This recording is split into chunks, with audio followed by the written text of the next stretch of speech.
हे बघा, जे हातामध्ये किट दिसतंय ना त्याला किट म्हणतात, LP किट. गिझरचे ते आतमध्ये असतं. ज्यावेळेस गिझरला पेटत नाही, कमीत कमी 10 ते 12 वेळा नळ ऑन ऑफ करायला लागतो. त्यावेळेस गिझर ऑन होतो. त्यावेळेस समजायचं की आपलं हे LP किट खराब झालेलं आहे. जे मी आता फिटिंग करतोय ते बर्नरच्या खाली असतं.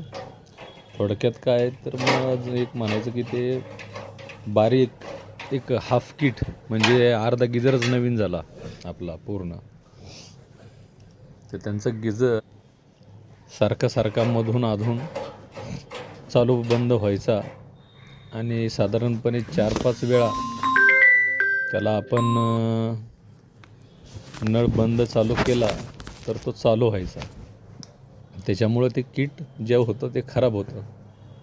त्याला म्हणतात LP किट आणि त्याची प्राईज आहे 1680 रुपये.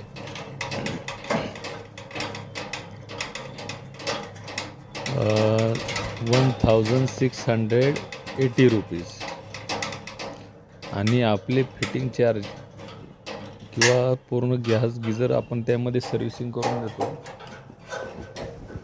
पूर्ण गॅस गिझर त्यामध्ये सर्व्हिसिंग पण करून देतो आपण. आपलं फिटिंग व सर्व्हिसिंगचे 350 रुपये चार्जेस घेतो.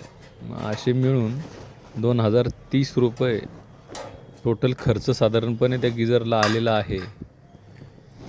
तर तुमचाही असं काही प्रॉब्लेम झाला तर आपल्याशी कॉन्टॅक्ट करून, पुण्यामध्ये कुठेही असेल तर आपण येऊन तिथे स्वतः रिपेअरिंग करू. आपला कॉन्टॅक्ट नंबर आहे, सगळ्यांना शेअर केलेला आहे.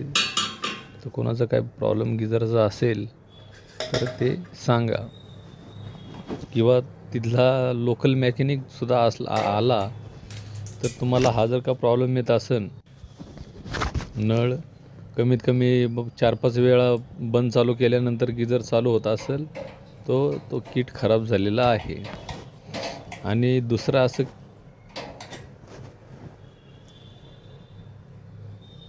90% तरी सेलच जातात.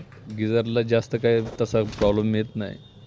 90% सेलच त्याचे खराब झालेले असतात, त्याच्यामुळं तो चालू होत नाही आहे. आणि त्या किटच्या वरती जे दिसते ना ते जाळीचं, ते बर्नर आहे जो गिझरच्या आतमध्ये पेटतो. आणि तो वरचा जो दिसते तुम्हाला ते भांडं, वरचं कॉपर आहे, ते कॉपर टँक, त्याच्यामध्ये पाणी गरम होतं. तो बर्नर जो पेटला आहे